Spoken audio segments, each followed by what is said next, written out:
जय सियाराम। मैं आचार्य राजेश श्री राम जन्मभूमि अयोध्या से। प्रिय दर्शकों, स्वागत है आप सभी का बेहद ही महत्वपूर्ण वीडियो में। हम प्रस्तुत हैं आप सबके लिए मार्च महीने का राशिफल लेकर के। मार्च महीने में कन्या राशि के जातकों के लिए आपके छठे स्थान रोग ऋण शत्रु के स्थान पर 4 ग्रहों का जमावड़ा, आपके सप्तम स्थान पर भी 3 ग्रहों का जमावड़ा क्या गुल खिलाने जा रहा है। 4 बड़े महत्वपूर्ण ग्रहों का गोचर होने जा रहा है इस महीने। और आज जानेंगे आपके स्वास्थ्य का हाल, धन आगमन की स्थिति, धन संचयन की स्थिति, बैंक बैलेंस कैसा रहेगा आपका, प्रेम प्यार, परिवार, व्यवसाय, गृहस्थ जीवन, भाग्य की स्थिति, कार्य क्षेत्र, करियर, सबके बारे में विस्तार से जानेंगे। 14-15 मिनट का ये वीडियो होगा। इस वीडियो को पूरा देखिएगा। प्रारंभ में बता दें कि ये वीडियो कन्या राशि के जातकों के लिए है जिनका और चंद्र राशि पर आधारित है, जिनका चंद्रमा लग्न कुंडली में 6 नंबर पर बैठा हुआ है, तो उसकी कन्या राशि हुई। वो लोग ये वीडियो को देखेंगे। तो सबसे पहले देखें कि इस महीने ग्रहों ने क्या फील्डिंग सेट की है कन्या राशि के जातकों के लिए। तो आपके लग्न पर ही केतु लगातार विराजमान चल रहे हैं। द्वितीय स्थान, तृतीय स्थान और चतुर्थ स्थान खाली है। पंचम स्थान पर शुक्र और मंगल की युति बनी रहेगी, लेकिन ये युति 7 मार्च को भंग हो जाएगी, तब जब शुक्र 7 मार्च को गोचर करके अष्टम स्थान पर आ जाएंगे। ये युति पुनः बढ़ जाएगी और यहां पर शुक्र पूरे महीने रहेंगे, 31 मार्च तक रहेंगे। ये पुनः मंगल शुक्र की युति यहीं पर होगी, कब? 15 मार्च को, जब मंगल अपनी उच्च राशि मकर राशि को छोड़ करके कुंभ राशि पर आ जाएंगे, छठे स्थान पर आ जाएंगे। यहां पर शनिदेव अपनी मूल त्रिकोण राशि कुंभ राशि पर लगातार विराजमान पिछले जनवरी से चल रहे हैं, जनवरी 2023 से चल रहे हैं। तो ये युति क्या गुल खिलाएगी? शुक्र, शनि और मंगल की, साथ में सूर्य भी है, लेकिन सूर्य यहां पर 14 मार्च तक ही रहेंगे। 14 मार्च को सूर्य मीन संक्रांति कर जाएंगे, अर्थात मीन राशि पर पहुंच जाएंगे और यहां पर वो 13 अप्रैल तक रहेंगे। बुध 7 मार्च को ही यहां पर पहुंच चुके होंगे और ये बुध की नीच राशि है। इनकी नीच राशि के साथ साथ राहु से भी संयुक्त होंगे। बुध जो जड़त्व योग, जिसको जड़ता योग कहते हैं, सूर्य राहु के कारण एक ग्रहण योग बनेगा। तो इन सब का क्या इंपैक्ट होगा, इसका रिजल्ट मैं बताता हूं। और अष्टम स्थान पर आपके गुरुदेव विराजमान हैं और लगातार विराजमान रहेंगे। 1 मई 2024 तक ये यहाँ पे रहेंगे। आपका 9वां भाव, 10वां भाव, एकादश और द्वादश रिक्त है, खाली है। क्या रिजल्ट होगा इसका? तो आइए पहले जाने आपके स्वास्थ्य की स्थिति। कन्या राशि के लिए आपके लग्न की राशि है ये, तो राशिपति आपकी हुए बुध, और बुध इस समय नीच के होकर के आपके सप्तम स्थान पर विराजमान है। नीचत तो कहीं से भंग होता हुआ भी नहीं दिख रहा है ठीक से, तो हालांकि बहुत कंडीशन है, तो लेकिन जो मुख्य कंडीशन उसके आधार पर नीचत तो भंग नहीं हो रहा बुध का कन्या राशि के जातकों के लिए।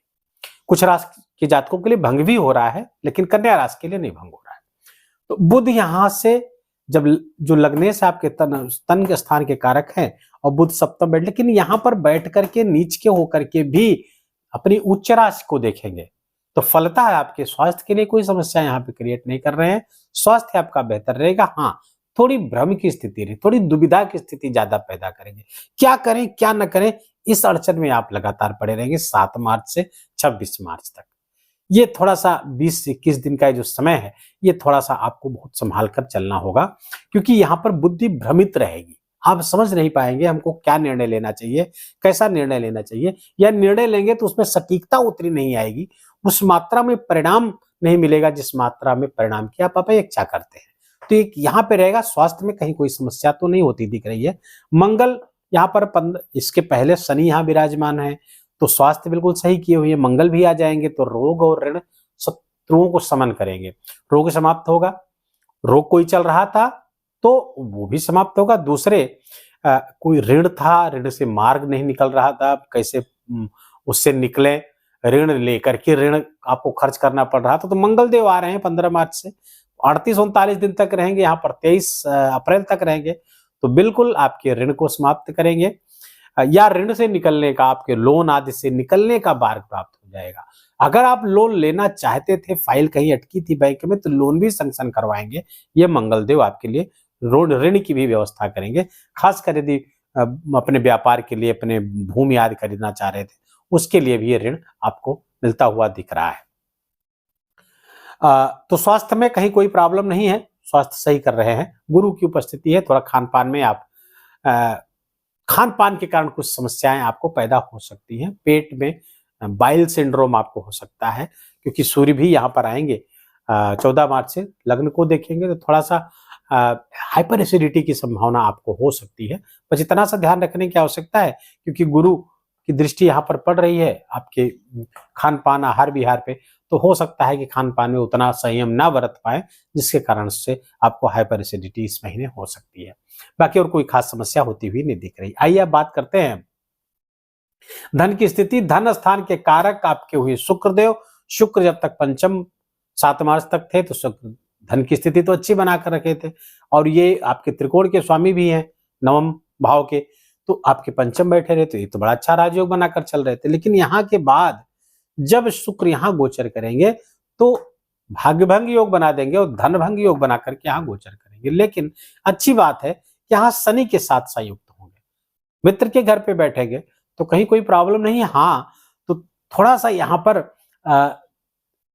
भाग्य का साथ नहीं मिलेगा। पिताजी की स्वास्थ्य में कुछ समस्याएं ये क्रिया करा सकते हैं, यदि पिताजी को पहले से ही डायबिटिक है, क्योंकि पितृकारक स्थान नवम से यहां बैठेंगे, छठे, नवम से छठे बैठेंगे जब, तो ये थोड़ा सा पिताजी के स्वास्थ्य के लिए अच्छा नहीं है। ये पहले से वो डायबिटिक है तो उनकी डायबिटिक समस्या बढ़ सकती है। बस इतना सा ध्यान रखने की आवश्यकता है। बाकी ये शुक्र शनि कुछ आपको आकस्मिक लाभ भी करा सकते हैं। छठे, शत्रुओं से लाभ करा सकते हैं, मुकदमे से लाभ करा सकते हैं। मुकदमे में धन जो लगेगा आपका, हो सकता है उसका फ्रूटफुल रिजल्ट निकल के आए। धन तो लगेगा मुकदमे में, आपकी कोर्ट कचहरी कुछ मुकदमा चल रहा है तो वहां पे धन तो लगेगा आपका, लेकिन वहां से हो सकता है कुछ एक अच्छा सकारात्मक रिजल्ट लेकर के आए। कुछ चिकित्सा पर व्यय आपका निरंतर आपका देख रहा हूं, कन्या राशि के जातकों को अपने प्रियजनों के ऊपर खर्च करना पड़ रहा है, लेकिन उसका कोई निदान नहीं निकल रहा था, तो वो भी निकलता हुआ इस महीने से दिखना शुरू हो जाएगा।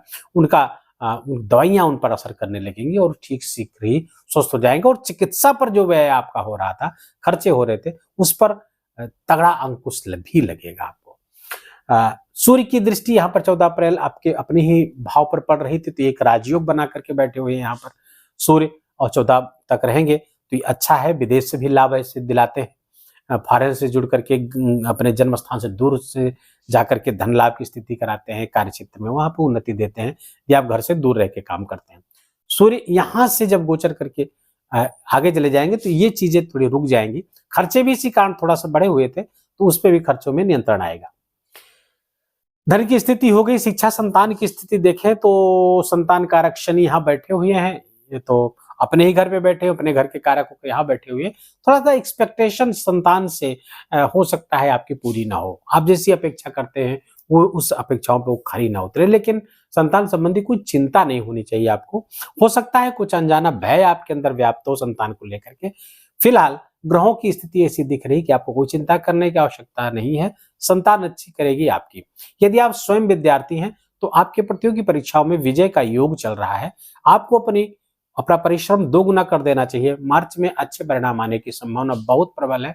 खूब मन लगा करके आप पढ़ाई करिए, आपको अच्छे जॉब भी मिलते हुए यहां से दिख रहे हैं, क्योंकि केंद्र का स्वामी, आपके दशम का स्वामी सप्तम आकर के बैठा हुआ, यद्यपि नीच का है लेकिन ये अच्छा फल दे सकता है अगर आप क्योंकि यहाँ पर मंगल शुक्र और शनि आप छठे स्थान पर, खासकर मंगल और शनि की युति बहुत ही जबरदस्त आपके लिए हो सकती है। तो शिक्षा संतान हो गया। प्रेम प्यार के लिए भी इस समय 15 मार्च के बाद सही हो सकता है। अभी तक तो तू मैं चल रही है आपके रिलेशनशिप में, संबंध टूटने के कगार पर खड़ा हुआ है, और 15 मार्च तक की स्थिति रहेगी। तो अभी तक रोके, कोई जल्दबाजी में निर्णय मत लीजिए। तो 15 मार्च तक का आप लोग वेट करिए। अगर आप किसी लव रिलेशन में हैं, हो सकता है उसके बाद ये संबंध आपका बच जाए। गृहस्थ जीवन में थोड़ी समस्या है आपके कारण कि सूर्य और राहु दोनों विच्छेदकारी ग्रह हैं और दोनों आपके सप्तम पर गोचर कर रहे हैं। 14 मार्च को सूर्य यहां पर पहुंचेंगे, तो ये दोनों विच्छेदकारी ग्रह 14 मार्च के बाद गृहस्थ जीवन में समस्या क्रिएट करेंगे और 13 अप्रैल तक की समस्या रहेगी।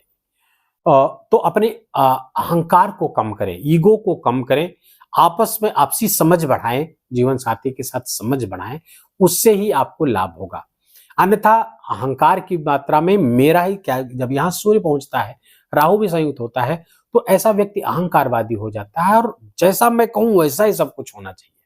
क्योंकि ये सूर्य राजा है ना, तो राजा जैसे चाहता है मेरे हिसाब से सारी चीजें हो। तो ऐसी अपेक्षा जीवन गृहस्थ जीवन में नहीं चल सकती। गृहस्थ जीवन तो एडजस्टमेंट का काम है, एक दूसरे की समझने का काम है।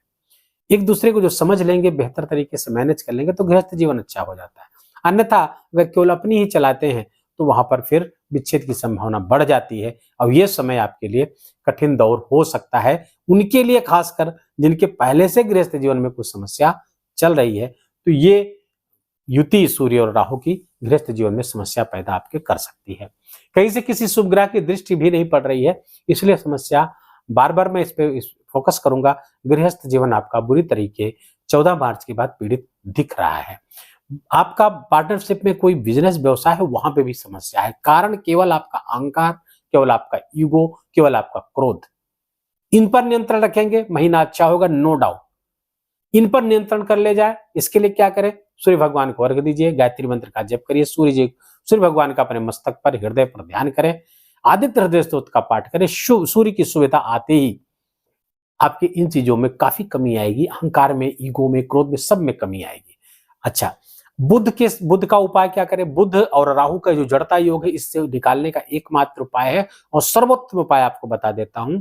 और ये मैंने अपने 25 वर्षीय ज्योतिष करियर में मैंने देखा है कि ये उपाय मैंने जिसके ऊपर भी अप्लाई किया, शानदार रिजल्ट आया है। वो क्या है? श्रीमद् भागवत पुराण के 6वें स्कंद का 8वां अध्याय नारायण कवच के रूप में जाना जाता है। वो नारायण कवच अद्भुत है, अद्भुत है, अद्भुत है। उसका पाठ करिए, 3 बार रोज पाठ करिए। बुध और राहु सहित समस्त ग्रह आपके सही होंगे, अनुकूल होंगे, शुभ परिणाम प्राप्त होगा। इसको जीवन का एक हिस्सा बना लेंगे। बहुत लंबा पाठ नहीं है, 4-5 मिनट में समाप्त हो जाएगा और 3 पाठ करने में मात्र 15 मिनट लगेगा। तो ये बहुत अच्छा हो जाएगा, पूरे जीवन को आपके सुधार देगा। तो ये पाठ करें बस, और इसके अलावा कुछ करने की जरूरत नहीं है। भाग्य की स्थिति, चूंकि शनि के साथ यहां बैठेंगे तो भाग्य उतना अच्छा, मैंने बताया भाग्य भंग योग बना हुआ है। करियर की स्थिति अच्छी है, करियर में प्रोग्रेस दिख रहा है। यहाँ पर इन ग्रहों का जमावड़ा और दशम का केंद्र में बैठना, ये आपके लिए अच्छा हो सकता है, अच्छा परिणाम ला सकता है।